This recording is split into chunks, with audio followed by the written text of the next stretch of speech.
నా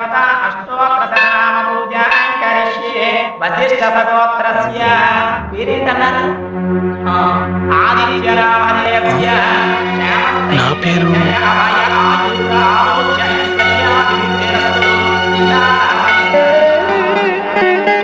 చెల్లెమ్మా. స్వామి, మా అన్నయ్య తొందరగా వచ్చేటట్లు చూడు స్వామి. చెల్లెమ్మా,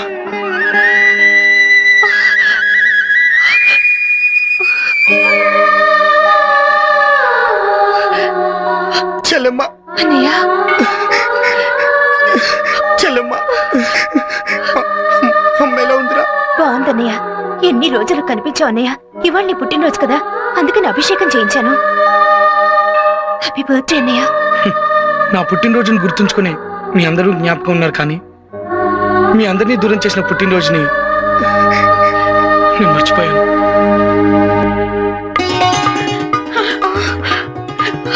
ఎంత శుభవార్త చెప్పావమ్మా. ఏ పుట్టినరోజు నాడైతే వాడు మనకు దూరం అయ్యాడు, అన్నీ అదే పుట్టినరోజు. వాడు ఎక్కడున్నాడో తెలిసింది.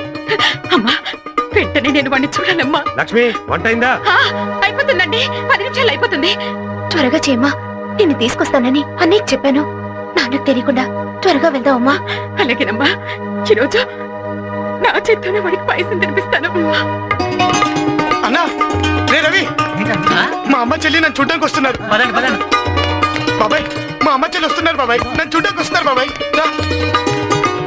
మా అమ్మని చెల్లిని 2 ఏళ్ల తర్వాత చూస్తున్నాను. ఎప్పుడు వస్తున్నారా? వస్తారు. అమ్మా,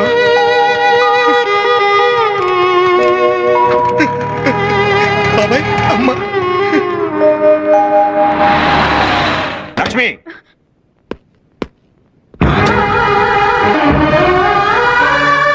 చచ్చిపోయిన కొడుకు పుట్టినరోజు పండుగ చేయడానికి వచ్చావా? ఏమండి, అలా మాట్లాడకండి. నేను తట్టుకోలేను. వాడు చేసిన తప్పు వల్ల నలుగురిలో నేను తలెత్తుకోలేకపోతే ఎలా తట్టుకున్నావు? వాడు చేసిన తప్పు వల్ల అనుక్షణం నేను శోభ పడుతుంటే ఎలా తట్టుకున్నావు? ఇంకేం మాట్లాడు, నాతో ఇంటికి పద.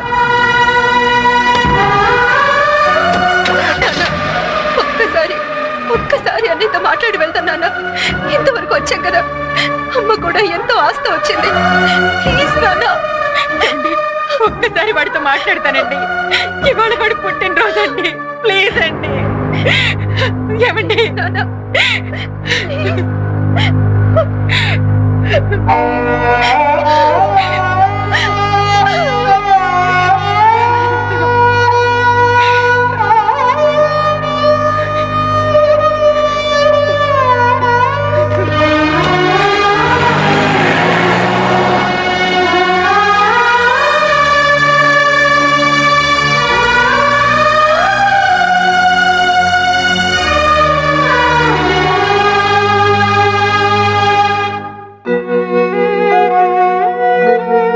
Excuse me sir, రమ్మన్నారంట.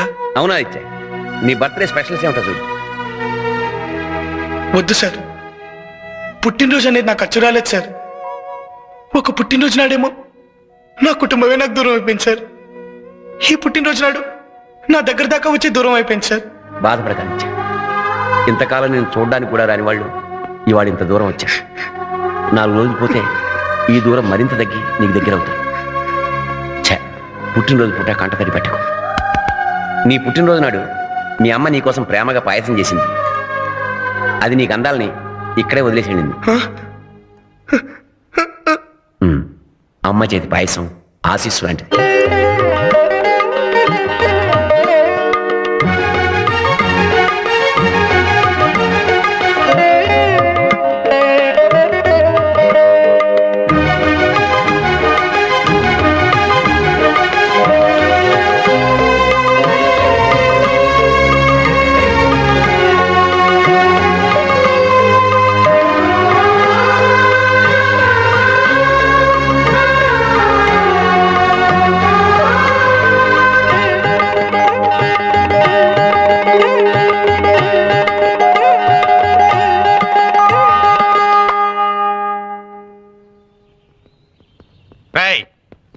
నమస్తే సార్.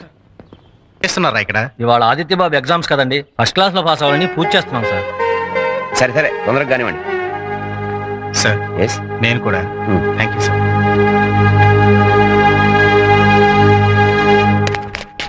ఆదిత్య బాగా రాయాలి. థ్యాంక్స్. మా ఆశలన్నీ నీ మీదే. ఈ సరే. లక్ష్యం ఎలాగైనా సరే నువ్వు సాధించాలి. ఒక్క క్వశ్చన్ కూడా వదలొద్దు. అన్ని వస్తాను. correct గా ఆన్సర్ చేయాలి. ఫస్ట్ క్లాస్ లో పాస్ అవ్వాలి. బాబాయ్ వస్తాను. బాగా రాస్తావు కదా, గుర్తుపెట్టుకో. ఏంటి అది డల్ గా ఉన్నావు? 3 సంవత్సరాలు కష్టపడి లాదదేవు ఫైనల్ ఎగ్జామ్స్కి వెళ్ళేటప్పుడు ఎంత ఉండాలి? లేదు సార్, నేను ఎగ్జామ్ రాయడానికి వెళ్ళిన ప్రతిసారి నా చెల్లెలు నాకు ఎదురొచ్చేది. తను ఎదురు నన్ను ఒక్కసారి నా కుటుంబానికి నేను దూరం అయిపోయాను సార్. డోంట్ వరీ, నువ్వు మనసులో అలాంటివి ఏం పెట్టుకోకు. అంతా మంచిగా జరుగుతుంది. నువ్వు మాత్రం కాన్సన్ట్రేషన్ తో రాయి, ఓకే? ఆ.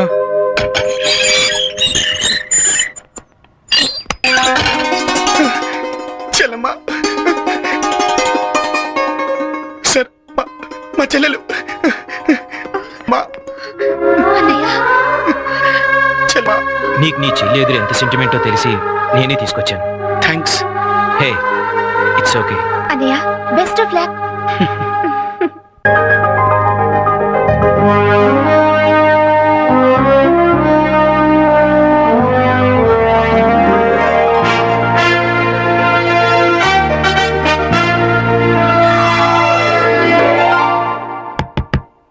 ముందు మీరు రండి సార్, అన్ని వివరంగా చెప్తాగా.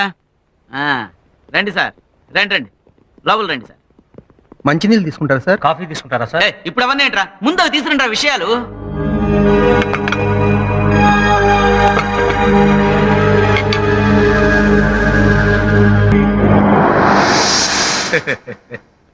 నమస్కారం అండి. నమస్కారం నమస్కారం నమస్కారం. నన్ను గుర్తుపెట్టారా? క్షమించండి, నేను మిమ్మల్ని ఎప్పుడు చూడలేదు. నేను మిమ్మల్ని ఎప్పుడు చూడలేదులండి. ఎప్పుడన్నా చూసారేమో అని అడిగాను. కూర్చోండి, పుచ్చుకోండి. నాకు అలవాట్లేదండి. ఏంటి సోడానా మందా? నేను అసలు తాగనండి. ఏంటి? నేను అసలు తాగనండి. అస్సలు తాగకపోతే మంచిదండి. మందు అలవాటు లేనివాడికి మ్యాటర్ బాగా గుర్తుంటుంది. ఏంటి టెన్షన్ పడుతున్నారు? మా ఇంటి మహాలక్ష్మి మీ ఇంటికి వచ్చేస్తారండి. దేనికి? దేనికంటే ఎర్రి బాగులోడా. ఇప్పుడు మనకు అమ్మాయి ఉంది కదా, దాని పెళ్ళిడు వచ్చేసింది కదా, దాన్ని పెళ్లి చేయాలి కదా. 2-3 ఏళ్ళలో రిటైర్ అవ్వబోతున్నావు. ఎన్నాళ్ళైనా అద్దె కొంపలో ఉంటావు, సొంత కొంప కట్టుకోవాలి కదా. Stop it. ఏమిటి ఇదంతా? అదే అర్థం చేస్తున్నాను. మ్యాటర్ చెప్పిన ఎట్టంటే పోస్ట్ చేసాడండి రా పై ఆయన. ఆ విషయానికి వచ్చేస్తానంటే, మీరేమో ఎంసెట్ కన్వీనర్, నేనేమో లీకేజ్ లీడర్. అంటే మనం ఒకటి చెట్టగా ఒకటి అయిపోయాం కాబట్టి సబ్జెక్టుకు పేపర్ చొప్పున మా చేతిలో పెట్టండి. అరగంటలో జిరాక్సులు తీసుకుని మీకు. నన్ను ఎందుకు పిలిపించారో ఇప్పుడు అర్థమైంది. అమ్మయ్యా అర్థమైందంట్రా. రే ఇది తీసుకెళ్లి కారులో పెట్టు, ఆయనతో వెళ్ళు. ఆయన కొన్ని పేపర్లు ఇస్తాడు. అరగంటలో జిరాక్సులు తీసేసి ఒరిజినల్స్ ఆయనకి ఇచ్చేసి వచ్చి. సారీ, నాకు ఇలాంటి పనులు అలవాట్లేదు. మాకు మాత్రం అలవాటు. ఏదో తప్పక మీ మహాలక్ష్మిని మీరే సేఫ్ లో జాగ్రత్తగా దాచుకుని మాకు సెకండ్ ఇచ్చేయండి.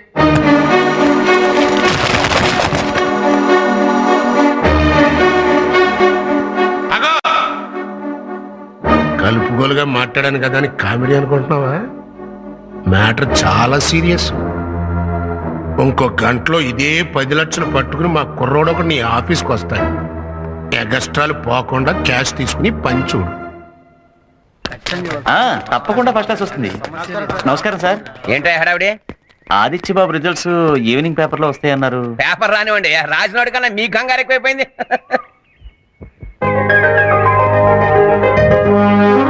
Aditya, come on.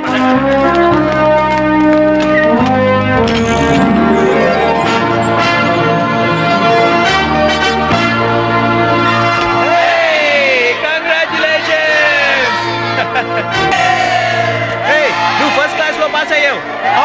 Congratulations. Thank you sir.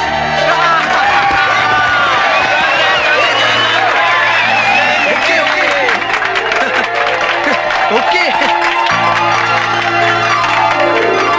Sir. డబ్బు కోసం గడ్డి తినే రకంలా కనిపిస్తున్నాను వాడికి. ఎంసెట్ పేపర్ లీక్ చేస్తే 10 లక్షల రూపాయలు ఇస్తాట. రాస్కెల్. వాడిస్తాను అన్నాడు, మీరు తీసుకోను అన్నారు. అయిపోయింది కదా, మర్చిపోండి ఆ విషయం గురించి. మర్చిపోవడానికి ఇదేమన్నా చిన్న విషయమా? లక్షల మంది విద్యార్థుల జీవితాలతో ఆడుకోవాలనుకుంటున్నాడు వాడు. ఇలా లంచాలు ఇచ్చేవాళ్ళు తీసుకునేవాళ్ళు పెరిగిపోతే సమాజం ఏమైపోతుంది? ఇలాంటి చీడ పొరుగుల్ని ఊరికే వదలటానికి వీల్లేదు. పోలీస్ రిపోర్ట్ ఇచ్చి జైల్లో తోయించాలి. అప్పుడు కానీ బుద్ధి రాదు. రాఘవ్ గారు ఉన్నారా? ఓ, ఉన్నారు.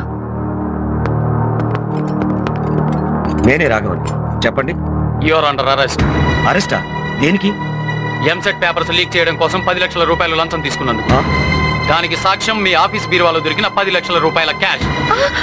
నా బీరువాలో క్యాష్ దొరకడం ఏంటి? నాకేం తెలియదు సార్. నేను లంచం తీసుకోలేదు.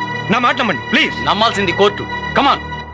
ముద్దాయిని 30 రోజులు రిమాండ్లో ఉంచవలసిందిగా ఆదేశించటమైనది.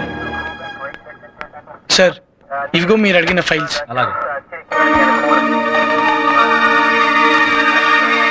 నేను పాస్ అయ్యానని నన్ను చూడ్డానికి వచ్చా. నాన్న, ఆదిత్య ఏమైంది? మా నాన్న నన్ను చూడ్డానికి వచ్చారు.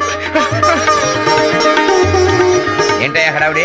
సార్ మా నాన్న వచ్చారు సార్. అలాగా? అవును సార్, గేట్ దగ్గర ఉన్నారు. నాకోసం వచ్చి ఉంటారు సార్. ఆ.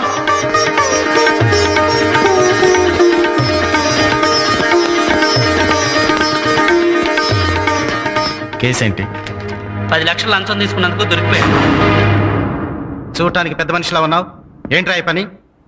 నీలాంటి వాళ్ళని కాళ్ళు చేతులు వెరగబెడితే గానీ దారిలోకి రారు. స్టూడెంట్స్ జీవితాలతో ఆడుకోవడానికి సిగ్గులేదు.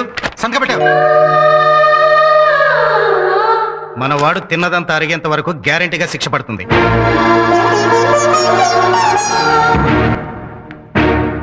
సార్ నేను నేరం చేసి జైలుకొచ్చానని మా నాన్నను కూడా నేరస్తుల్లా చూడగలను సార్. ఆ, నిప్పుకి చెదపట్టం ఎంత అబద్ధం. మా నాన్న తప్పు చేస్తాడనుకోవడం అంతకన్నా అబద్ధం సార్. మా నాన్న తప్పు చేయడు సార్. తప్పు చేయడు సార్. మా నాన్న తప్పు చేయడు సార్.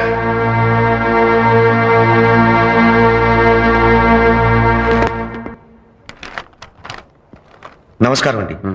సాధారణంగా తప్పు చేసిన వాళ్ళు ఇక్కడికి వస్తుంటారు. మీరే తప్పు చేయకుండానే ఇక్కడికి వచ్చారు. అంటే నేను తప్పు చేయలేదని మీరు నమ్ముతున్నారా? కొందరిని బట్టి కొందరిని నమ్మాల్సి వస్తుంది. పాపం మీరు ఇలా జైలుకి రావడం వల్ల మీ ఫ్యామిలీ చాలా బాధపడుతూ ఉంటుంది అనుకుంటాను. అవునండి, నాకంటే వాళ్ళకే ఎక్కువ బాధ.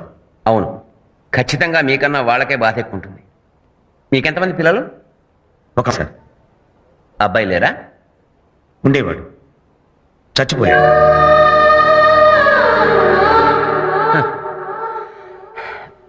వీరిని తీసుకెళ్ళండి.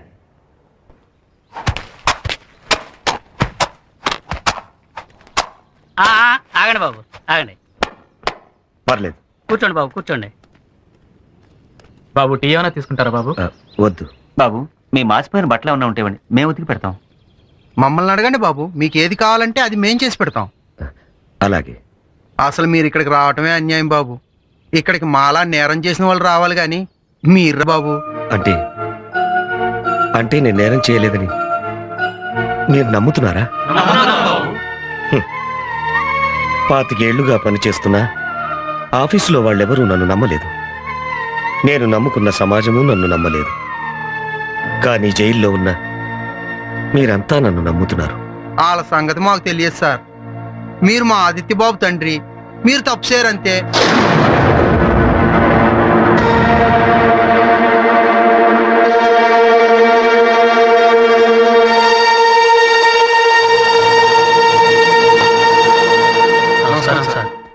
మీ అబ్బాయి చచ్చిపోయాడు కదా. మీ దృష్టిలో చచ్చిపోయిన మీ కొడుకు వీళ్ళ దృష్టిలో ఏ స్థానం సంపాదించాడో చూశాను. మీరు అధికారిగా ఏ తప్పు చేయలేదు కానీ కన్నతండ్రిగా చాలా పెద్ద తప్పు చేశారు. ఓ అమ్మాయి జీవితం నాశనం కాకుండా కాపాడిన కొడుకును కన్నందుకు గర్వపడాల్సింది పోయి ఓ నిండు ప్రాణం తీసిన హంతకుణ్ణి కన్నాను అని అసహించుకున్నాను. ఓదార్చాల్సిన తండ్రి స్థానంలో ఉండి అతన్ని ఒంటరి వాణి చేశారు. ఆ రోజు జరిగిన దాంట్లో మీ కొడుకు తప్పు లేదని మీరు నమ్మకపోయినా ఈ రోజు జరిగిన దాంట్లో మీ తప్పు లేదని మీ కొడుకు నమ్ముతున్నాడు. మీరు ఇక్కడికి వచ్చాడు అని తెలియగానే అతను ఏమన్నాడో తెలుసా? నిప్పుకు చెదరట్టడం ఎంత అబద్ధం, మా నాన్న తప్పు చేశాడు అన్నా అంతే అబద్ధం అన్నాడు. అందరూ ఉండి కూడా అనాథైన దురదృష్టవంతుడు గన అదృష్టవంతుడు సార్ని. అతని కోర్టు విధించిన శిక్ష కన్నా మీరు వేసిన శిక్షే చాలా పెద్ద. ఇంకా అతన్ని మీరు శిక్షించదలుచుకుంటే మీ ఇష్టం. నేను ఇంకా వాడిని శిక్షించాలని చూస్తే నాకన్నా పెద్ద నేరస్తుడు ఉండడు సార్. మా వాడి విషయంలో కరడు కట్టిన నేరస్తులే కరిగిపోయినా కన్న తండ్రినైనా నేను ఇంకా కరగనందుకు సిగ్గుపడుతున్నాను సార్. వాడిప్పుడు ఎక్కడున్నాడు? స్వామి, నేను నిన్ను నమ్మినంతగా నమ్మింది మా నాన్న ఒక్కడే స్వామి. అలాంటిది మా నాన్న తప్పు చేశాడంటే నన్ను ఎలా నమ్మమంటావు?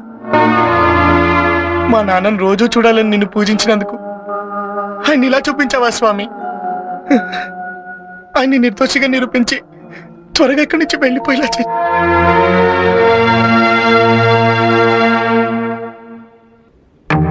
నాన్న నాన్న ఆదిత్య నాన్న ఒరే నన్ను క్షమించరా. లేదు నాన్న, దీవించాల్సిన మీరు క్షమించబట్టు నేను భరించలేను. లేదురా, తండ్రిగా నీకు నేను చెయ్యాల్సింది చెయ్యలేదు. నువ్వు హత్య చేశావన్న భయంతో సమాజంలో నా స్థానం గురించి భయపడ్డానే కాని నీ మనసులో నాకున్న స్థానం గురించి తెలుసుకోలేకపోయాను.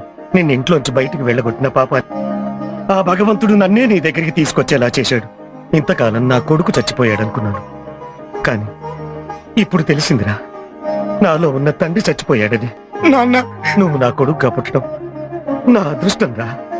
నాన్న నాన్న వీడి కోసం మనం వెయిట్ చేయడం ఏంట్రా? రేపు పొద్దున మనం జైల్లో ఉన్నప్పుడు ఆడు కూడా ఇలాగే వెయిట్ చేస్తాడు కదండి. వచ్చేస్తున్నాడు అటు అటు అటు. ఏమైంది సార్? ఏంటయ్యా ఎట్టు చిక్కిపోయావు? అవునులే, హాయిగా ఏసీ రూమ్ లో కూర్చొని తెగ తినేవాడివి. ఇప్పుడు చెప్ప చేతికిచ్చి కొలత భోజనం పెట్టేటప్పటికి చిక్కిపోయావు. పడద్దు చరగా నీ మొండితనం. కాకపోతే నేను చెప్పినట్టు నేను ఉంటే లోపల కూర్చోవాల్సిన అవసరం ఉండదు కదా. అసలు జనరల్ గా జరిగేది ఏంటయ్యా, లంచం తీసుకున్నాడు లోపలికి వస్తాడు, నువ్వేమో లంచం తీసుకోకుండానే లోపలికి వచ్చావు. అది కదా నా బాధ. నాకేం బాధ కాలేదు, న్యాయం నా వైపునుంది. నేను ఇక్కడి నుంచి ఎలాగైనా బయటపడగలనన్న నమ్మకం నాకుంది. బయటికి ఈడెక్కడ ఎరిబాగులుడరా? అయ్యో పెచ్చ కూడా ఓ పద్ధతి ఉండాలయ్యా. చూడు, ఈ ఊళ్ళో నీ తరఫును బాధించడానికి ఒక్కడు కూడా రాడయ్యా. ఎందుకో తెలుసా, నాకున్న డబ్బుకి పరపతికి భయపడి ఒక్క లాయర్ కూడా నల్లకోట వేసుకుని నీ తరఫున కోర్టుకు రాడయ్యా. అందుకని నీతి న్యాయం నా రెండు కళ్ళు అని అట్లా తెరుసు కూర్చోక ఆ కళ్ళకి నల్ల కళ్ళజోడు పెట్టేయి, నాకు చెక్కండి ఇచ్చేయి. అప్పుడు నువ్వు నాతోనే ఉంటావు, నాతోనే తింటావు, నాతోనే బతుకుతావు. అంటే నీతితో బతికానన్న తృప్తితో ఇక్కడే చస్తాను, కానీ నీతో మాత్రం చేతులు కలపను. వీడు బతక నేర్చున్నాడు, అందుకే బతుకు బస్ స్టాండ్ అయింది. మరి ఇంకే లైఫ్ ఇందులోనే. హలో,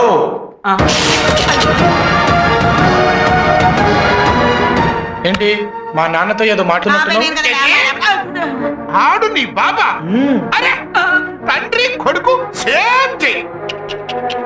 ఎవరికి దక్కు అదృష్టం? నా అదృష్టం సంగతి వదిలే, ఇప్పుడు నాకు నీతో ఉండాలనుంది, నీతో తినాలనుంది, నీతో బతకాలనుంది. నానా, మీ నాన్న నిజాయితీగా బతకాలనుకున్న అమాయకుడైనా నువ్వు మాత్రం నాతో చేతులు కలపాలనుకుంటున్నావయ్యా. నీకు మంచి మిత్రుందయ్యో, నేను తొందరగా బయటకు వచ్చేస్తా. నన్ను బయటికి రప్పించడం కాదు, నేనే నిన్ను లోపలికి రప్పిస్తాను.